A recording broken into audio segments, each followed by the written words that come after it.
Yo, Sweetness was his name, his game's bananas, you've been waiting. I'm about to educate you about the late great Walter Payton. Rest in peace my dude, you was the best that ever did it. Pearlman wrote the book, listen as I spit it. Racial segregation, discrimination, couldn't stop him. Name a defense in the 80s, guaranteed Walter dropped him. Popped them like corks, chugging like a ferry. Had an alliance with the appliance-sized refrigerator Perry. McMahon had the arm, Sweetness had the mojo, hand him Walter. So now that Sweetness has been out a couple of weeks, I've been asked, so what's the highlight of it all? What's the best part of it all? And I would say there's a certain, there's a moment when you first see the book, when you first get a copy, where you're just euphoric. And that actually, that never changes from book to book. It's always really exciting when you first see it. And I just think this book is beautiful. I think the cover's beautiful. I think the print is beautiful. I think Gotham did an amazing job with it. So that was a thrill.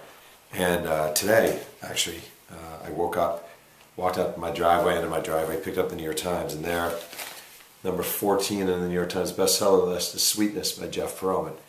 And that, I gotta say, still is an awesome feeling. This is my third bestseller. And it's, it's great. It's, I don't know, it gives you a certain, obviously a sense of fulfillment, clearly. But for this book, I gotta say, the number one high has been, I would say, when I turned on the NFL Network, last week it was, and they did a Walter Payton documentary. And they'd interviewed me actually 2 months ago, maybe a little more, I'm not sure. And it was great, I enjoyed it, I didn't know what to expect, and then I saw this.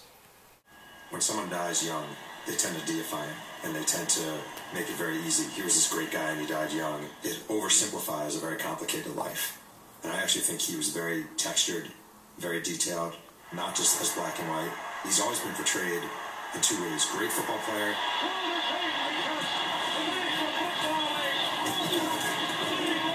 And he was such a prankster. I don't care who you are, how much money you got, we don't care. We're Chicago Bears. Bye-bye. And I almost consider that an insult to who he really was, because he was so much more than that. There's just, I can't explain it. It's like, these are the sort of things I enjoyed watching when I was a kid. I loved NFL films, and I loved the highlights, even if it was like the Tampa Bay Buccaneers, A Season to Remember. I mean, I love that stuff. So to see yourself on one, and not just on one, but sort of opening it and interviewed throughout, it was great. It really was. It was really affirming, and it made me, I feel like I do feel like after doing this, I'm sort of a Walter Payton expert. I feel like I know so much about this man. And that just sort of reminded me of that in a very, very positive way. So it was a big thrill. Rest in peace, Walter. Greatest running back. Sweetness. Greatest running back the NFL ever saw. Sweetness was his name, his game's bananas, you've been waiting.